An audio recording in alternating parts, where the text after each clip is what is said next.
Here's a rewritten version of your narrative, maintaining the same length and emotional depth while altering the details, characters, and setting to create a fresh but parallel story. The core themes of betrayal, financial loss, self-discovery, and resilience remain intact, with a new backdrop and specifics. My girlfriend drained our savings for her secret lover. The bank app alert hit like a freight train. Our $10,000, painstakingly saved for a dream trip to Japan, was gone. Emily, my partner of 5 years, had wired it all to her friend Ryan, claiming it was a loan for his music studio. I pleaded with her to reconsider, my voice cracking with dread, but she'd shut me down, her green eyes cold. "It's my call, Jake," she'd said, her words final. Last night, a stray text on her phone cracked the facade. The money wasn't a loan. It was for Ryan, her affair partner, to fund his band's tour. Our dream, our future, shattered in a betrayal that left me gutted in our Portland apartment. I'm Jake, a 35-year-old firefighter, steady under pressure, always putting others first. Emily, 32, a graphic designer with a fierce spirit and creative spark, won me over at a charity art auction. Her passion balanced my calm, and we built a life together, our cozy loft, talks of kids, and a Japan itinerary taped to our fridge. But lately, Emily's late nights with Ryan, a 38-year-old sound engineer, grew frequent. Her phone was always locked, her excuses sharp. Ryan's charisma at gallery events always felt slick, but I trusted Emily. Until now. The fight erupted when I confronted her that night. She walked in, paint-splattered jeans, and I showed her the bank alert, my hands trembling. "Emily, you gave our Japan fund to Ryan." Her face crumpled, and the truth spilled out. She'd been sleeping with Ryan for months, funneling our savings into his tour, believing his promises of a shared future.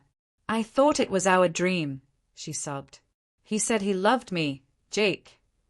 Her words were a blade, twisting with every excuse. Our Japan trip, cherry blossoms, Kyoto temples, traded for a lie. I didn't shout. "You gave him our future," I said, voice steady. "You chose him." I packed a bag and left, her cries fading as I drove to my buddy's place, Portland's rain blurring my windshield. The weeks after were a haze of hurt and clarity. I crashed with my coworker, Sam, on his couch, replaying our relationship. The overtime I'd worked to save for Japan. Emily's late-night sketches that once lit up my world. Her texts flooded in. "Jake, I'm sorry. I love you." Her best friend, MIA, called, voice soft. "She's broken, Jake. She needs you."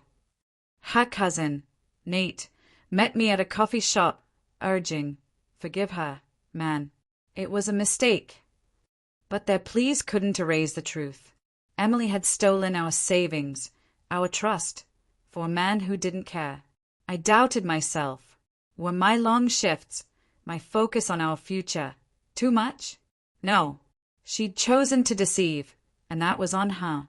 My emotional journey was a brutal trek through betrayal and self-reclamation. I loved Emily, her quirky laugh, the way she'd hum while designing, our shared dream of Japan. But love couldn't survive this. I wrote unsent emails, spilling my rage and pain. Sam, blunt as ever, said, "She robbed you, Jake. You don't owe her anything." I saw a therapist, Dr. Chen, who helped me untangle my worth from her choices. "You're not her anchor," he said. "You can heal." I started biking again, Portland's trail steadying me. I wasn't just Emily's partner. I was Jake, and I deserved truth. I stopped replying to her texts, not out of anger, but to shield myself. 6 weeks later, Ryan's ex, Lauren, reached out. We met at a riverside diner, her hands gripping a USB drive. "Jake, you need to know," she said, voice firm. Ryan hadn't just taken Emily's money. He'd scammed 2 other women, promising them a cut of his tour profits while pocketing their cash for gear and parties. Lauren showed me bank statements and texts where Ryan mocked Emily's blind trust, planning to ghost once the funds ran dry. Emily thought she was building a life with him, but she was just another mark. The truth didn't soften my pain, it sharpened it. Emily hadn't just betrayed me, she'd been played. Her choice was rooted in a con. I met Emily one last time in our loft, now bare without my firefighting gear and photos. She sat by the window, clutching a Japan guidebook, eyes red. "Jake, I'll pay it back," she whispered. "Ryan lied to me. I love you." Her voice broke, but I saw her clearly, a woman who'd traded our dream for mirage. I showed her Lauren's evidence, watched her shatter as Ryan's deceit sank in. "You didn't just give him our money," I said, calm but resolute. "You gave him our trust." I handed her the breakup papers, my heart heavy but firm. "This isn't my debt to forgive." Her sobs followed me out, but they didn't pull me back. The ending wasn't the forever we'd planned under Portland's starlit sky. I moved into a small riverside studio, started mentoring at a youth center. My hands found purpose saving lives and guiding kids. Emily moved in with MIA, I heard, trying to rebuild her career. Her friends stopped calling, their silence a nod to her choices. The lesson wasn't just betrayal, it was self-worth. I'd spent years saving for our future, but now I was saving myself. I joined a cycling club, the banter filling the void Emily left. Her affair stole our Japan fund, but it freed me to rediscover my strength. As I bike along the Willamette now, the water glinting under a gray sky, I carry the scars of her betrayal but also the freedom of my choices. I don't hate Emily.